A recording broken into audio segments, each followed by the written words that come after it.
Chet, this is the first 2-day break in the series here, but I'm sure practice time has been pretty minimal. What was this like to be able to maybe digest the first 6 games of the series and then actually get a decent practice in? Yeah, it was good to get in front of the film, be able to watch it, kind of watch where we can be better, both X's and O's wise, and then other areas outside of that, and then get on the court and kind of execute some of those things, go over some things that we're going to need for tomorrow, and then also get some shots up. It was good. What'd you pick up looking back at Game 6? Um, I feel like for the most part, our X's and O's were good. It's not like there was a whole need to scrap a game plan or anything. What the coaches put in front of us was good. We have to, one, execute it better, and then also, we can't give them anything easy. We gave them a few easy opportunities that, at this point in time and, the situation we're in, we just can't do that. Can't defeat ourselves in that way. And we're looking to clean that up. This deep into a series when you've thrown out so many lineups on both sides and made so many adjustments, like how much now in this last game does it just come down to execution? A lot of it. They know what we're doing. We know what they're doing. But we're both familiar with each other. There's no secrets out there. They're not gonna scrap their whole game plan going into this game, and neither are we. And it's gonna come down to who's willing to really execute and win each possession all throughout the game. You can't worry about winning the game. You gotta win each possession first, and then worry about the next one. So, that's what we got to do. That's what they're gonna try and do, and we got to do better. Chet, you guys have had games this season where you have just overwhelmed teams with your energy, effort level of focus. What's it feel like when you get into that zone as a team and are able to do that? Yeah, I mean it's great. Sometimes you can completely take X's and O's and who you're playing against out of a game just by, kind of just heating things up and making things tough. For whoever has the ball in their hands, whoever's trying to get open to get the ball, you can really blow up what other teams are trying to do. And we've had really good stretches of that throughout the season and even through the series. And we just have to do our best to maintain that as long as we can for tomorrow. Aaron Gordon's status is up in the air. How much does that kind of affect your prep for this game? Our prep was focusing on us.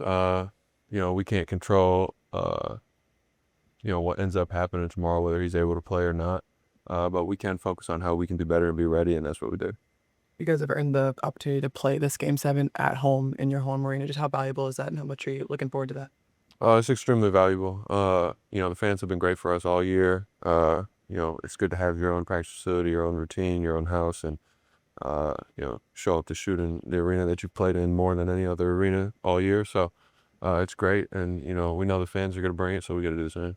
So is there any value in sort of understanding the magnitude of this game going into it? Like, is that something that's just sort of putting it at the forefront of your mind, or are you talking? Yeah, you definitely have to understand what's at stake, what's on the line. Obviously, this game means a lot.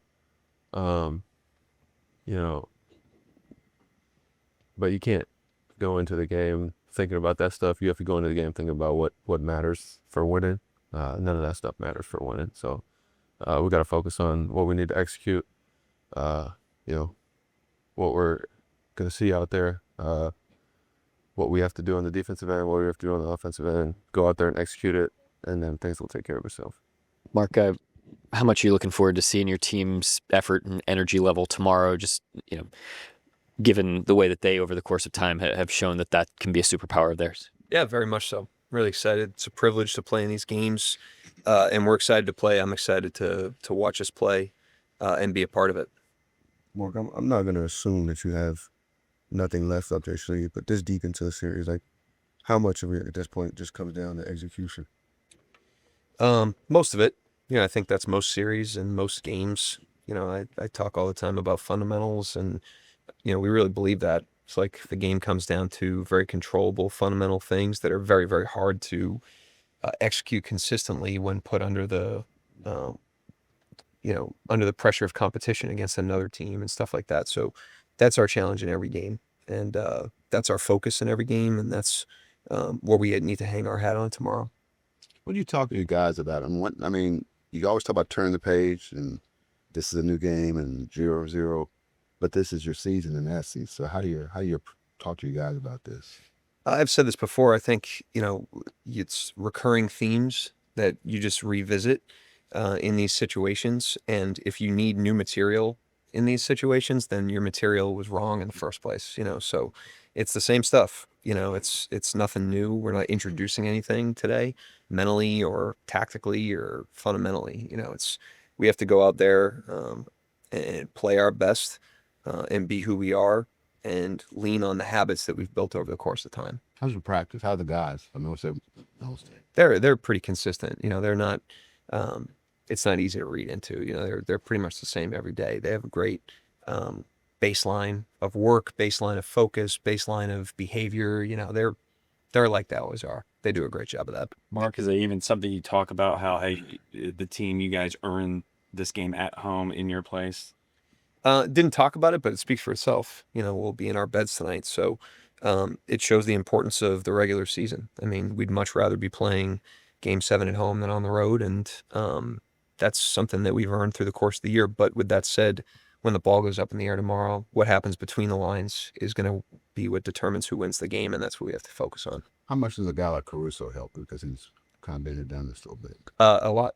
He helps a lot, but all the guys do. The leader's the person doing the right thing, and we have a lot of leaders, in terms of the way that they approach it. He's certainly one of them with his focus, readiness, presence, team orientation, experience. All that stuff shows up, but he's not the only one. I mean, we've got leadership, being injected into the team throughout the roster. We have a lot of guys that really give us a lot of juice. Well, I know there's not a lot of Game 7 experience that's great among this group. Only 3 guys I think I played in one, but you mentioned leaders. The fact that Shea is one of those and he's played in one, though, how much does that, steady your mind at all? At the end of the day, I think it's everything around the game is different. It certainly feels different because of the gravity of the outcome of the game. But once the ball goes up in the air, it's the same game. And if you want to, test that, just watch any Game 7. That it's not like there's a different game being played. It's not like there's different rules being executed. The game comes down to the same things, and it comes down to your ability as a team to get present in the game, be able to block out all the distractions, stay in the next possession, and execute the best you can. And I think experience obviously can help you with that perspective, but we have the same opportunity as Denver does tomorrow to go win the game. AC has talked about having a championship level of focus. Are there tangible things that you see on the floor when your team is kind of hitting that level? Or is it more extending that over the course of as many possessions as possible that maybe he's referencing there? Yeah, I mean, it's just your ability to execute what's right in front of you, understanding that the game is a long game. It's a 48-minute game. It's going to be 200 possessions when you count offense and defense as separate possessions. So there's a lot of different opportunities to execute. There's a lot of different opportunities to not execute. Neither team's going to be perfect.